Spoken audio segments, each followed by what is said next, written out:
State bank ने आज interest rate 100 Bips से बढ़ाकर 11.5% में फिक्स कर दिया है। सादा जुबान में जो अब लोन मिला करेगा उसकी जो अमाउंट या प्राइस होगी वो 11.5% हुआ करेगी।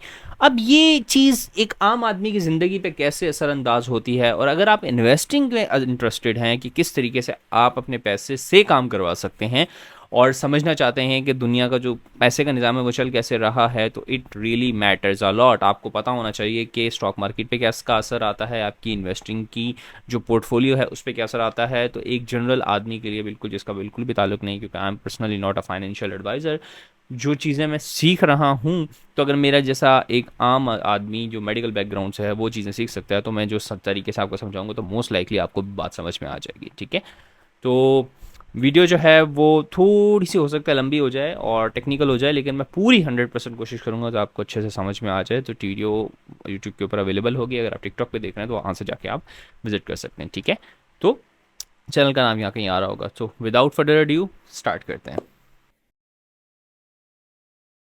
तो इंटरेस्ट रेट बुनियादी तौर पे है क्या, ये जो हम बेस इंटरेस्ट रेट की बात कर रहे हैं। देखिए, होता क्या है कि जो स्टेट बैंक ऑफ पाकिस्तान है ना, ये सादा जुबान में यूं समझें कि फादर ऑफ या ग्रैंड फादर ऑफ सब बैंकों का फादर है। ठीक है ना। और जो इकॉनमी या दुनिया जो इस वक्त चल रही है ना, उसमें ये होता है कि कंपनियों को काम करने के लिए लोन लेना ही पड़ता है। कोई भी कंपनी इस वक्त जो पब्लिकली कंपनी है, तो मोस्ट लाइकली 99.99% श्योर हूँ कोई आपको ऐसी कंपनी नहीं मिलेगी जो किसी भी तरीके से लोन फ्री हो, क्योंकि आपको टेक्निकली कहीं ना कहीं जब जाते हैं तो आपको लोन लेना ही पड़ता है, किसी न किसी तरीके से आप एसोसिएटेड होते हो।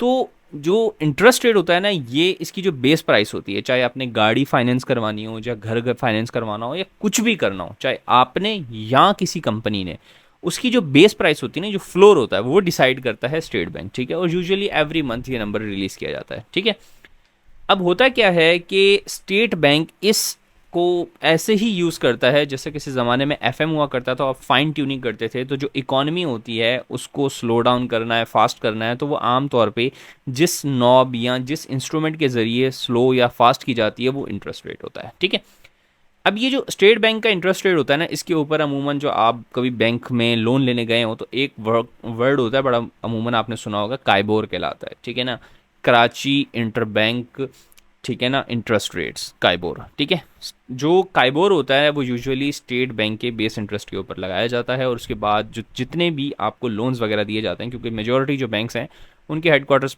कराची के अंदर है, तो इसलिए काइबोर का वर्ड यूज़ होता है कि जो अमाउंट ऑफ इंटरेस्ट या जितने परसेंट इंटरेस्ट के ऊपर बैंक एक दूसरे को लोन कर रहे होते हैं वो काइबोर कहला रहा होता है। ठीक है, तो काइबोर अप एंड डाउन होता है ऑन द बेसिस ऑफ जो स्टेट बैंक नंबर देता है।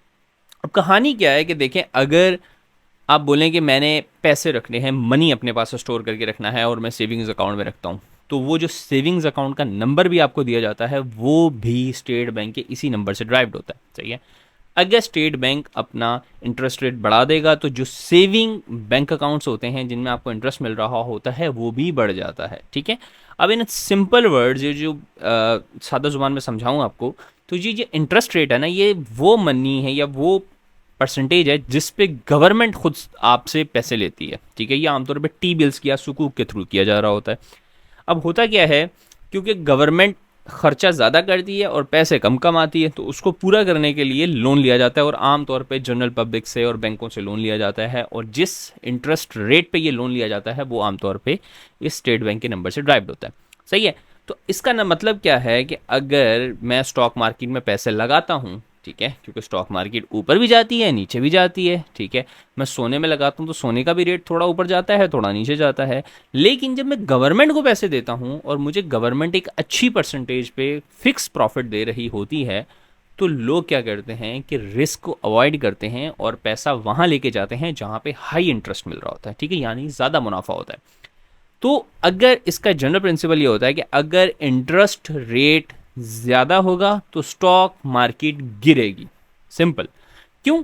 क्योंकि देखिए, अगर मैं अपनी तरफ से या आप अपने ऊपर भी रख के देखें कि भाई एक जगह पे आपका पैसा जहाँ लगा हुआ है वो कभी मार्केट ऊपर जा रही है, कभी एक दिन बाद नीचे जा रही है, तो अप एंड डाउन चलता रहता है। और अगर आपको ये अप एंड डाउन जो है वो ब्लड प्रेशर ना दे रहा हो तो आप क्या कोशिश करोगे, भाई अगर मुझे जितना मुनाफा अगर साल का 20% या 15% जो मुझे स्टॉक मार्केट से एक्सपेक्ट कर रहा हूँ, अगर वही मुझे गवर्नमेंट से टेंशन फ्री होके मिल जाए तो ऑब्वियस सी बात है, तो क्या होता है कि पैसा स्टॉक मार्केट से निकलता है, ठीक है ना, मनी मार्केट्स में जाता है, या साथ जुबान में टी बिल्स में या गवर्नमेंट की तरफ जो लोन्स होते हैं उसमें जाता है। तो इन सिंपलर वर्ड्स कि अगर इंटरेस्ट रेट ज़्यादा होंगे, लोन महंगा मिलेगा, ठीक है ना, कर्ज़ा महंगा मिलेगा। जब कर्ज़ा महंगा होगा, कंपनियों को बोरोइंग करनी महंगी पड़ेगी, तो होता क्या है कि कंपनीज़ के प्रॉफिट्स अफेक्ट होते हैं, ठीक है। अब अगर एक आम आदमी के जहर पे भी देखा जाए तो अगर उसको सस्ता कर्जा मिलेगा तो वो कारोबार करेगा, जब सस्ता कर्जा नहीं मिलेगा तो वो कारोबार नहीं कर पाएगा। क्यों? क्योंकि बहुत ज़्यादा महंगा है कर्जा। तो फिर क्या होता है कि इकोनॉमी स्लो हो जाती है, ठीक है। तो इन सिंपलर वर्ड्स, अगर इंटरेस्ट रेट्स हाई हैं तो यूं समझेंगे इकोनॉमी स्ट्रगल कर रही है आपकी, ठीक है, आपका मुल्क स्ट्रगल कर रहा है। तो अगर आप उसमें आपके पास एक्स्ट्रा पैसा होता है तो आप गवर्नमेंट को दे देते हो और अच्छी खासी प्रॉफिट आप कमा के जेब में डाल लेते हो, सही है।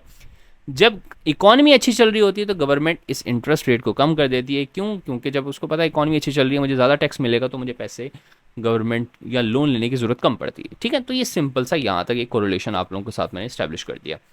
नाउ लेट्स टॉक अबाउट, अगर आप स्टॉक मार्केट में इंटरेस्टेड होते हो तो किस लेवल के ऊपर जाके इंटरेस्ट रेट जो है वो आपको सही मायनों में अफेक्ट करना स्टार्ट करता है। देखिए, इंटरेस्ट रेट पाकिस्तान के अंदर जनरली 7% से लेके 23% तक देखा गया है, एज़ पर मेरा जो इस वक्त लिमिटेड नॉलेज है, ठीक है। यानी कि जो इंटरेस्ट रेट है ये चेंज होता रहता है इकोनॉमी की सिचुएशन के हिसाब से, सही है। और जब इंटरेस्ट रेट ज़्यादा होता है तो पैसा स्टॉक मार्केट से निकलता है और कहाँ जाता है, वो गवर्नमेंट के लोन्स में या टी बिल्स में जाना स्टार्ट हो जाता है, क्योंकि जो आप फ्री और साधे टेंशन फ्री पैसा मिल रहा होता है, प्रॉफिट्स आ रहे हैं, तो फिर लोग स्टॉक मार्केट का रिस्क नहीं लेते, ठीक है। This is a very simple thing. तो अब अगर तो देखें 15% से नीचे है ना इंटरेस्ट रेट, तो जनरली स्टॉक मार्केट पे इतना मेजर इम्पैक्ट नहीं आता। मसला तब उस आना स्टार्ट होता है जब मैंने देखा है 15% से जो इंटरेस्ट रेट्स है वो स्टॉक मार्केट में ज़्यादा हो जाते हैं, तो फिर होता है, मैंने देखा है कि स्टॉक मार्केट जनरली बहुत नेगेटिवली परफॉर्म करना स्टार्ट कर देती है।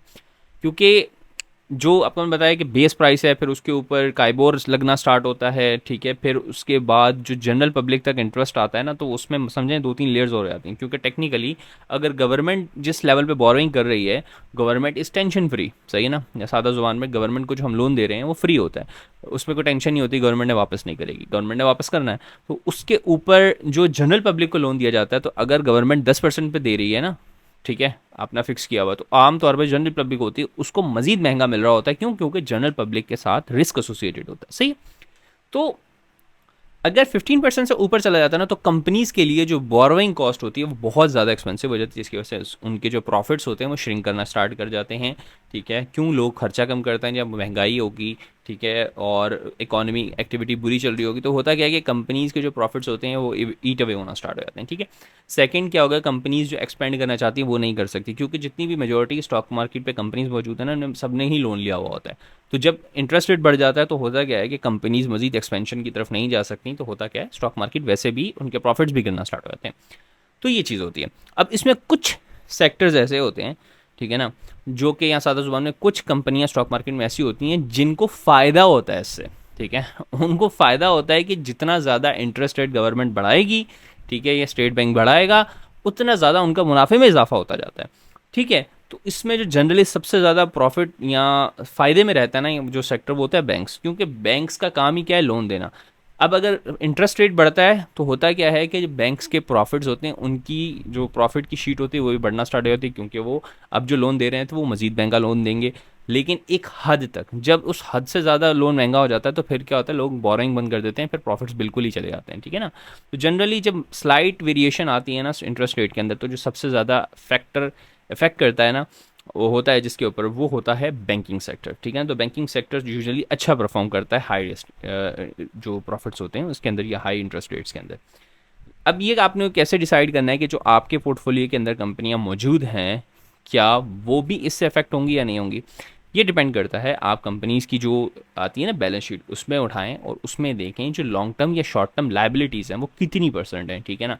अगर तो कंपनी ने बहुत बड़ा लोन लिया हुआ है और लो इंटरेस्ट रेट पे लिया हुआ है तो कोई मसला नहीं, लेकिन पॉइंट इसके यूजुअली इंटरेस्ट रेट होता है वो फिक्स नहीं रखा हुआ होता है इन्होंने ना, वो गवर्नमेंट के साथ चेंज करे होते हैं। अगर तो फिक्स इंटरेस्ट रेट पे उठाया हुआ है then it's a no problem, ठीक है ना, क्योंकि वो यूजुअली सस्ता लोन लिया होता है। तो इसमें आपने लाइबिलिटीज़ देखनी है कि जो कंपनी आप इन्वेस्टेड हैं क्या वो बहुत ज़्यादा हैविली फंडेड या लोन पे तो नहीं चल रही। तो उसकी वजह से आमतौर पे क्या होता है कि जब उनकी लोन की प्राइस बढ़ जाती है, सादा ज़ुबान में जब उनकी लाइबिलिटीज़ बढ़ जाती हैं, तो कंपनीज विल परफॉर्म बैड। क्यों? क्योंकि उनके जो प्रॉफिट्स होते हैं वो लोन की पेमेंट करने में चले जाते हैं, सही है ना।